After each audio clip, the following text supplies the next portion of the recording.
Chapter 26. Witchy Ways. Maren Meredith had made the mistake of hiding in the doorway of Larry's Dead Languages. Larry didn't like loiterers and was out the door like a spider that has felt the twitch of a tasty fly in its web. He was nonplussed at finding a manuscriptorium scribe in his doorway. "You come for a translation?" he growled. Squeaked Maren, wheeling around. Larry was a beefy, red-headed man with a wild look in his eye, brought on by studying too many violent dead language texts. "Translation?" he repeated. "Or what?" In his jumpy state, Maren took this as a threat. He began to back out of the doorway. "There he is!" Barney's high voice squealed in excitement. "He's at Mr. Larry's!" Maren briefly considered making a dash for it into Larry's shop, but Larry was pretty much blocking the entire doorway, so he scooted out into the wilds of Wizard Way and took his chances. A few seconds later, Barney Pott was clinging to Maren's robes like a little terrier. Maren struggled to pry Barney off, but Barney hung on even tighter, until a large Rottweiler in patchwork bustled up and grabbed him. Maren said a very rude word. "Maren Meredith, not in front of little children!" Maren scowled. Aunt Zelda looked Maren in the eye, something she knew he did not like. He looked away. "Now, Maren," she said sternly, "I don't want any lies from you. I know what you've done."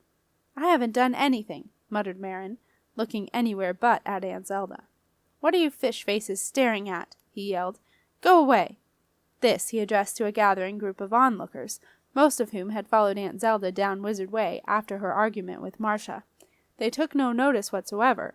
They were having a good day out and were not about to let Maren spoil it. One or two of them sat down on a nearby bench to watch in comfort.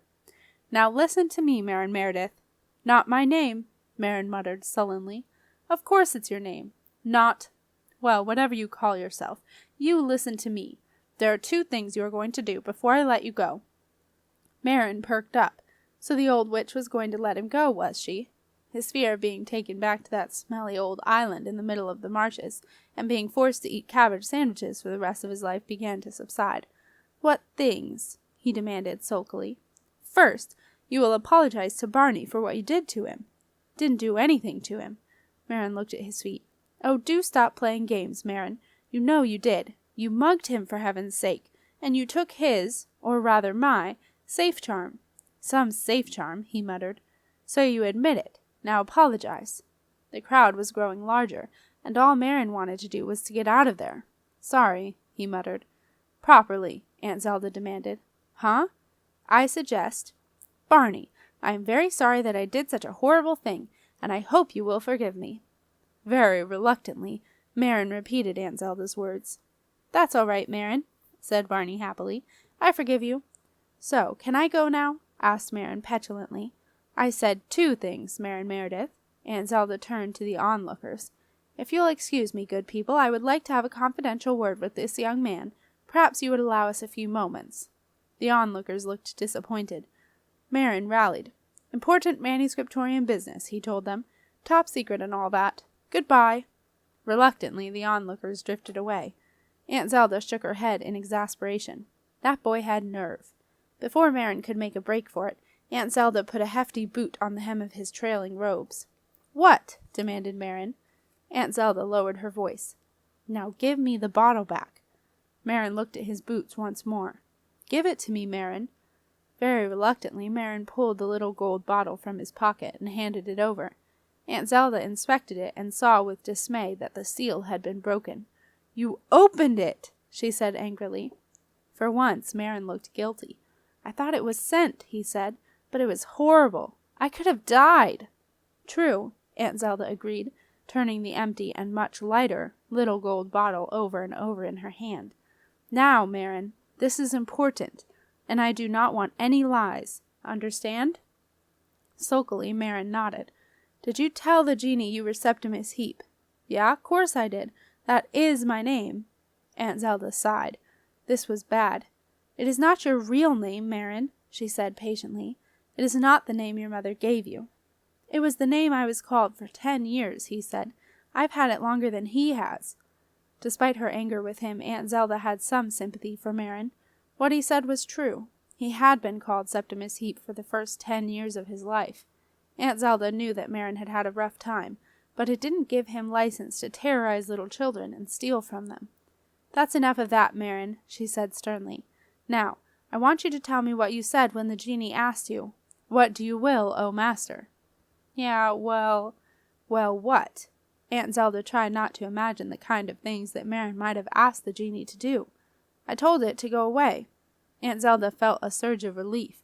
"You did?" "Yeah, it called me stupid, so I told it to go away." "And did it?" "Yeah, then it locked me in, and I only just got out. It was horrible." "Serves you right," Aunt Zelda said briskly.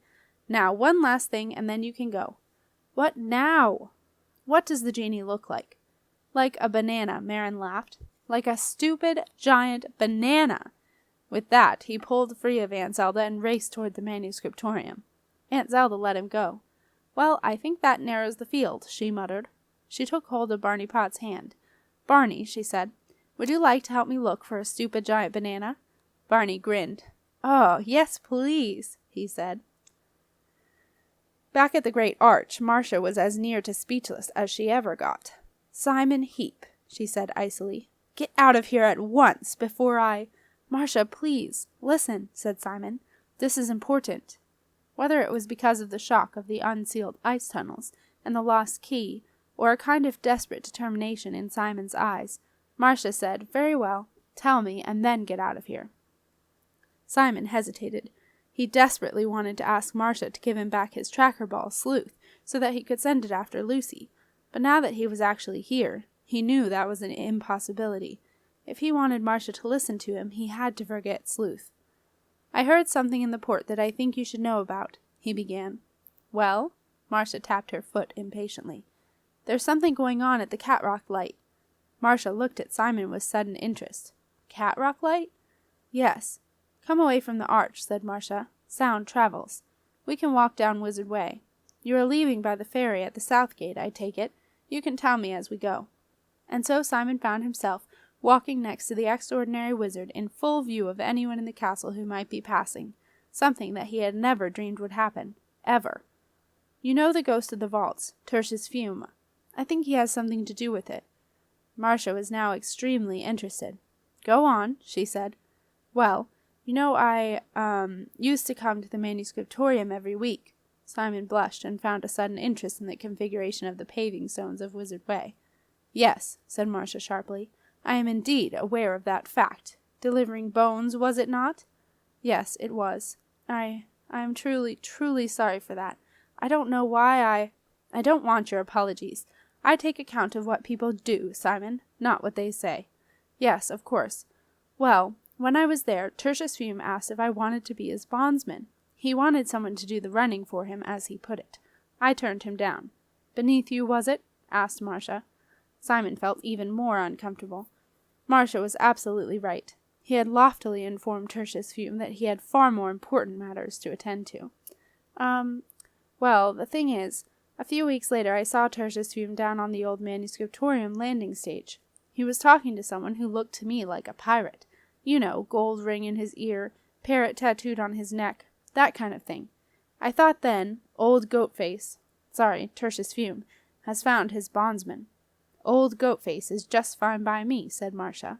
"So, tell me, Simon, what do you know about Cat Rock?" "Well, I know what shines above, and what lies beneath." Marsha raised her eyebrows. "You do?" Simon looked embarrassed. "I'm sorry," he said. "But because of where I ended up when I went a little bit, crazy, I do know lots of stuff. There are things that I know I shouldn't know, but I do, and I can't unknow them, if you see what I mean. But if I can put any of it to good use now, then maybe I can make things right. Maybe." Simon stole a glance at Marsha, but got no response. "So I do know about the Isles of Syren, and about the deeps, and, things." "Really?"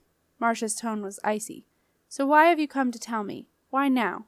"And, oh, it's awful," Simon babbled. "Lucy has run off with some kid, and I remember who he is now. He's a friend of my brother, your apprentice. He got me in the eye once with a catapult. Not your apprentice, the friend. Anyway, he, the friend, not my brother, has run off with my Lucy. They are on a boat belonging to Skipper Fry, who has a parrot on his neck and whose initials are TFF, and who takes the supplies out to Cat Rock." Marsha took a moment to digest this. So, let me get this straight. You are telling me that Tertius Fume has a bondsman who has gone to Cat Rock Light? Yes, and before he left, I saw the bondsman talking to Una Brackett. She gave him a package. Una Brackett? Distaste flooded Marsha's face. Yes, I'm sure you know this too. Neither she nor Tertius Fume is a friend of the castle. So how long ago did this Skipper Fry, this bondsman, leave? 2 days ago. I came as soon as I could. There was an awful storm, and— Well, thank you, said Marsha, cutting in. That was very interesting. Oh, right. Well, if there's anything I can do— No, thank you, Simon. You'll just catch the next ferry to the port if you hurry. Goodbye. With that, Marsha turned on her heel and strode back up Wizard Way. Simon hurried off to the ferry, feeling deflated.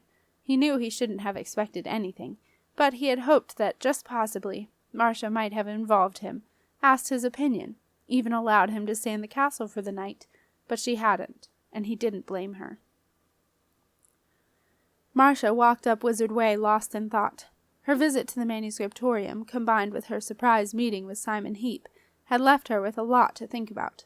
Marsha was convinced that Tertius Fume had something to do with the secret ice tunnel becoming unsealed, and she was sure it was not a coincidence that his bondsman was at the very moment on his way to Cat Rock Light. Tertius Fume was up to something. Evil old goat, she muttered to herself. Marsha was so deep in thought that when a tall, thin man wearing a ridiculous yellow hat ran in front of her, she walked right into him. They both went flying. Before Marsha could struggle to her feet, she found herself surrounded by a group of concerned and rather excited onlookers, who, too amazed to offer any help, stood gazing at the sight of their extraordinary wizard lying flat out on Wizard Way. For once, Marsha was glad to hear Aunt Zelda's voice. "Ups-a-daisy," Aunt Zelda said, helping Marsha to her feet. "Thank you, Zelda," said Marsha. She brushed the dust off her new cloak and glared at the onlookers. "Don't you have homes to go to?" she snapped. Sheepishly, they drifted away, saving their stories to tell to their families and friends. These tales were the origins of the legend of the mysterious and powerful Yellow Wizard, who after an epic battle laid the extraordinary wizard out cold on Wizard Way, only to be captured by a tiny heroic boy. The crowd having dispersed, Marsha now saw a strange sight. An odd-looking man wearing one of the most bizarre hats she had ever seen, and Marsha had seen some hats in her time, was lying on the ground trying to get up. He was having some difficulty, due to the fact that Barney Pott was kneeling on both his ankles. "Got him," said Aunt Zelda triumphantly. "Well done, Barney." Barney grinned. He loved the lady in the tent. He had never had such fun. Never, ever. Together they had chased the banana man through alleyways and shops, and Barney had never lost sight of him once. And now they had caught him, and saved the extraordinary wizard too. "Right, Marsha," said Aunt Zelda, who knew how to control a genie. "You grab one arm, I'll take the other. He won't like that. You do still have a sealed cell in the wizard tower, don't you?" "Yes, we do." "Goodness, Zelda, what on earth is this all about?" "Marsha, just grab him, will you? This is Septimus's escaped genie." "What?" Marsha stared down at Jim Nee, who flashed her a beguiling smile. "A case of mistaken identity, madam, I can assure you," he said. "I am but a poor traveller from distant shores. I was indulging in a little window shopping along your wonderful avenue in this enchanting castle, when this madwoman in a tent accosted me and sent her hooligan child upon me. Get off, will you?" Jim Nee desperately waggled his feet, but Barney Pott was not to be dislodged.